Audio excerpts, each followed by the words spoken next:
देश અને વિશ્વમાં 8 માર્ચને વિશ્વ મહિલા દિવસ તરીકે ઉજવવામાં આવે છે, જેને લઈને વિવિધ કાર્યક્રમોનું આયોજન કરવામાં આવે છે। તેમ અમદાવાદ જુંડાલ ખાતે આવેલ શ્રી સ્વામિનારાયણ સંસ્કાર ફાર્મસી કોલેજ ખાતે પણ કાનૂની શિબિર કાર્યક્રમનું આયોજન કરીને વિશ્વ મહિલા દિવસની ઉજવણી કરવામાં આવી। જુંડાલ ખાતે આવેલ શ્રી સ્વામિનારાયણ સંસ્કાર ફાર્મસી કોલેજના સંચાલક પુરુષોત્તમ શાસ્ત્રી સ્વામીના માર્ગદર્શન હેઠળ આ કોલેજના પ્રિન્સિપાલ શૈલેષભાઈ પ્રજાપતિના અધ્યક્ષસ્થાને વિશ્વ મહિલા દિવસ નિમિત્તે એક કાનૂની શિબિર કાર્યક્રમનું આયોજન કરવામાં આવ્યું હતું અને આ કાનૂની શિબિર કાર્યક્રમમાં મોટી સંખ્યામાં આ કોલેજની વિદ્યાર્થીઓ તેમજ સ્ટાફના લોકો જોડાયા હતા અને રાજ્ય સરકાર દ્વારા મહિલાઓના રક્ષણ માટે બનાવવામાં આવેલા કાયદાઓ તેમજ આ મહિલાઓ પર થતા અત્યાચારો તેમજ સોશિયલ મીડિયા પર તે મહિલાઓની થતી છેડતી સહિતના ગુનાઓમાં કઈ રીતે મહિલાઓ પોલીસ રક્ષણ મેળવી શકે તેને લઈને માર્ગદર્શન આપવામાં આવ્યું હતું। 9 માર્ચના રોજ વિશ્વ મહિલા દિવસ નિમિત્તે આ કોલેજમાં યોજાયેલી આ કાનૂની શિબિરમાં એડવોકેટ કમલેશભાઈ પરમાર, એડવોકેટ મહેન્દ્ર ડી રાવળ તેમજ સમાજ સેવિકા રંજનબેન પરમાર તેમજ અન્ય મહાનુભાવો ઉપસ્થિત રહ્યા હતા। સંસ્કાર ફાર્મસી કોલેજના વિદ્યાર્થીઓને કાનૂની શિક્ષણ મળી રહે તેમજ તેમના ઉપર થતા અત્યાચારો કઈ રીતે અટકાવી શકાય સંસ્કાર ફાર્મસી કોલેજના સંચાલક પુરુષોત્તમ શાસ્ત્રી સ્વામીના માર્ગદર્શન હેઠળ આ કોલેજના પ્રિન્સિપાલ શૈલેષભાઈ પ્રજાપતિના અધ્યક્ષસ્થાને એક કાનૂની શિબિર કાર્યક્રમનું આયોજન કરવામાં આવ્યું હતું। આયોજિત આ કાનૂની શિબિરને લઈને આ કોલેજના સંચાલક પુરુષોત્તમ શાસ્ત્રી સ્વામીએ જણાવ્યું હતું કે પીસી શાસ્ત્રી સ્વામિનારાયણ સંસ્કારધામ ગુરુકુલ જુંડાલ અહીંયા ગુજરાતી મીડિયમ, ઇંગ્લિશ મીડિયમ અને ફાર્મસી વિભાગ આ બધા વિભાગો ચાલે છે અને સાથે ધાર્મિક દ્રષ્ટિએ ગૌશાળા પણ ચાલે છે।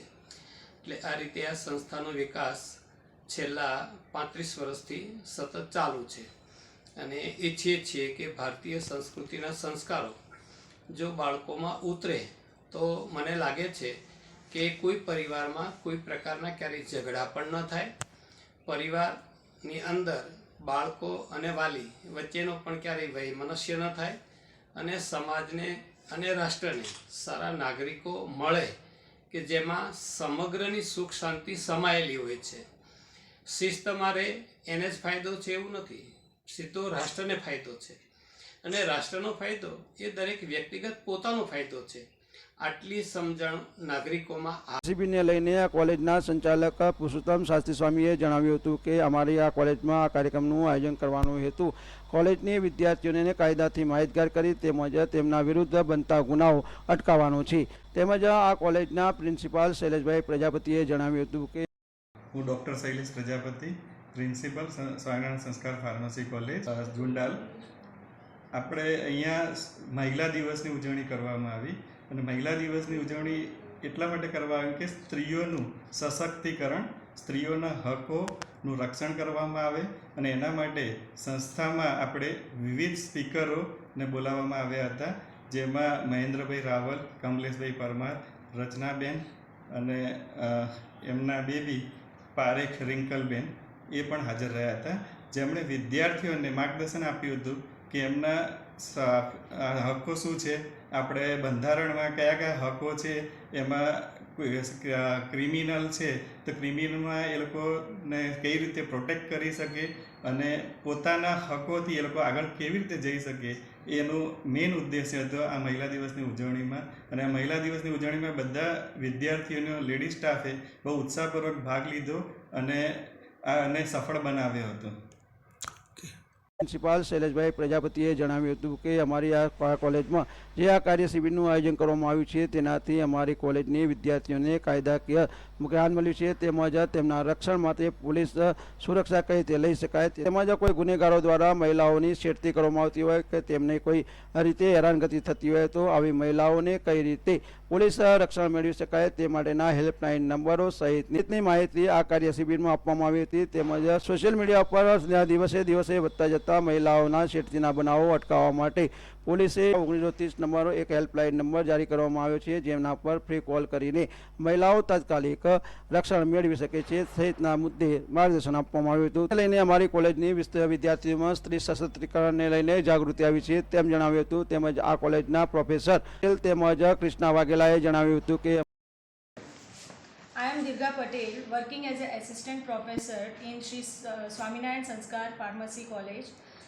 Today in our college we have organized International Women's Day 2026, whose theme was Give to Gain.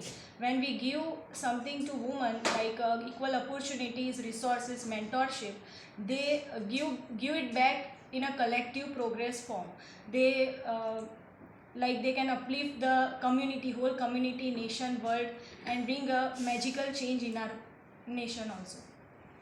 So in this function we had honorable guest Mr. Kamlesh Parmar, then Mrs. Ranjan Ben Parmar, and Mr. Mahindra Kumar Rawal with us.